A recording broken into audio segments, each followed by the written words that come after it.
rage rooms. They're an up-and-coming attraction for adults just looking to blow off a little bit of steam. You too could get into a room where you demolish and destroy just anything you want with no consequences and, best part, no cleanup. Just pay a few bucks and you get to enjoy a smashing experience with all your best friends. I'm not in an official rage room, this is, it's just my garage, but we're simulating the experience. The first rage room opened up in 2008 in Japan, of course. But now they just seem to be popping up all over. I mean, there may be one right near you. If I were a betting man, I would guess that rage rooms are gonna become the new escape room. And soon, we're gonna see people hosting rage sessions for their bachelor parties and family get-togethers and employee team building activities. Nothing like seeing your coworkers wreck stuff, right?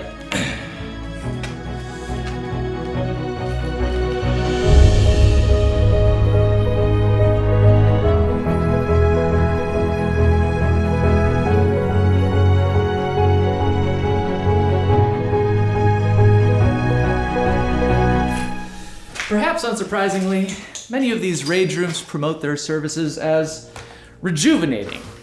This kind of anger expression is good for you.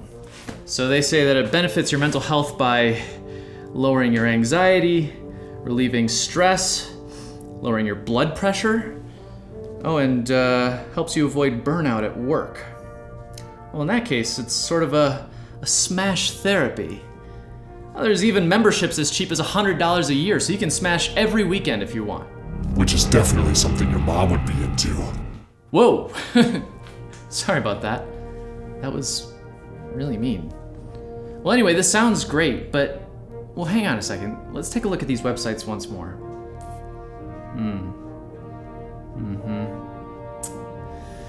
Oh, that's what I thought. They didn't cite their sources. So, could this actually be helpful? Is rage therapy a thing? Looks like we'll have to do a little bit of our own research. Let's trash some more household goods.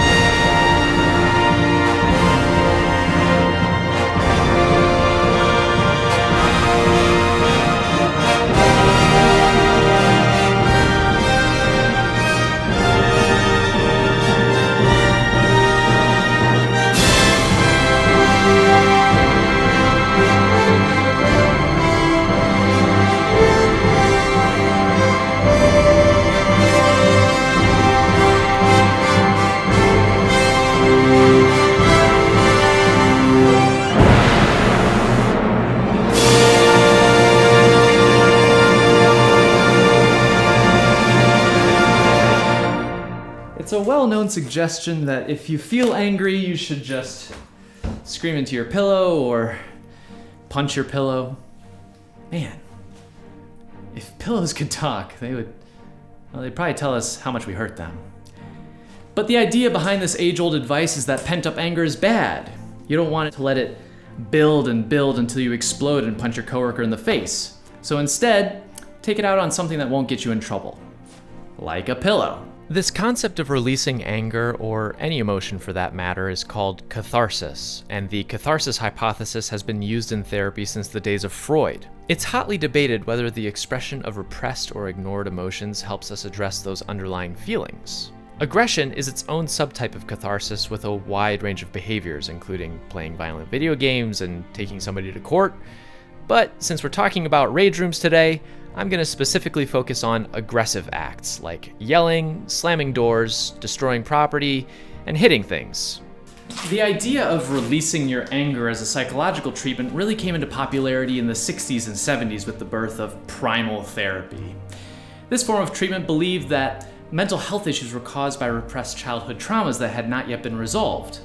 So, to resolve them, therapists help clients re-experience those traumas and express their pain. How do you do that? Well, by screaming at the top of your lungs, punching things, and getting lubed up and pushed through a 10-foot long tube to relive your birth. It sounds wild, but Folks like John Lennon, Yoko Ono, and James Earl Jones all swore by it. So of course you should trust them. They're famous. Or if you're smart, then you won't trust anyone and you'll kill your idols. But since that time, history has not been kind to primal therapy. Many studies looked at its efficacy, and in 2006, the American Psychological Association classified this form of treatment as discredited due to its lack of scientific evidence. Yikes. Well, that doesn't seem promising for rage therapy.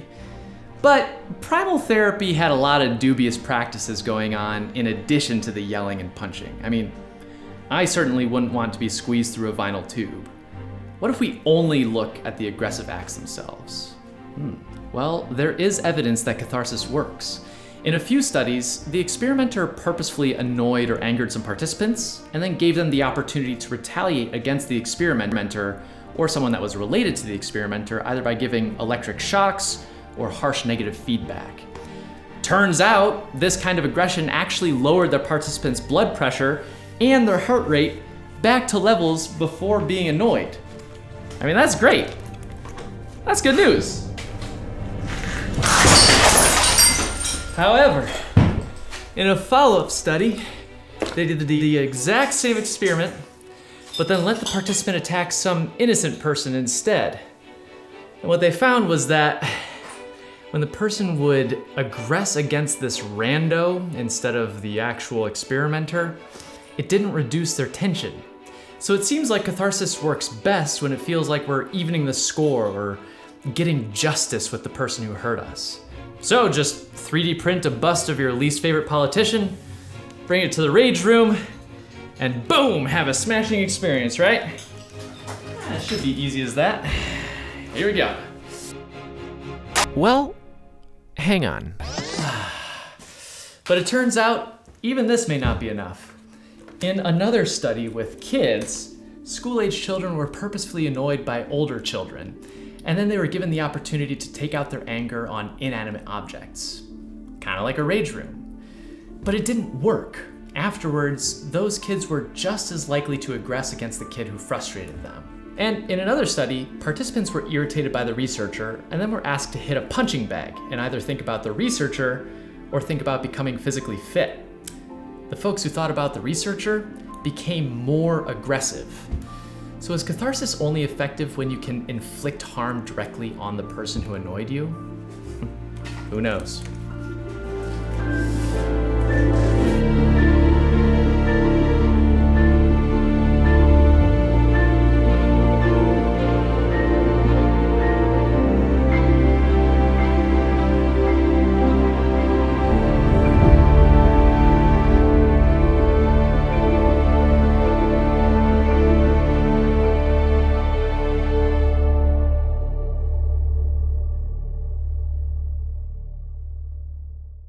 I happen to know.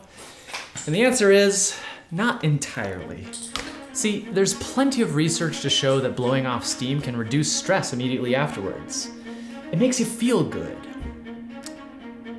Well, hang on a second. I made a video a while back about operant conditioning using my cats. This kind of training uses rewards to increase a particular behavior, so that makes me wonder, if I feel better after expressing my anger, then aren't I just reinforcing that behavior? Will that feeling just make me want to be more angry more often?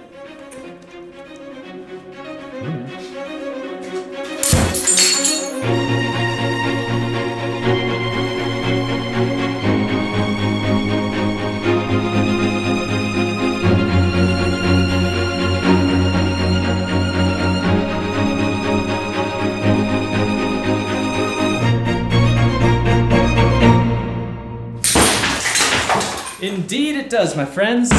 Turns out that if you feel better after punching a wall, well, then you're more likely to punch the wall again in the future.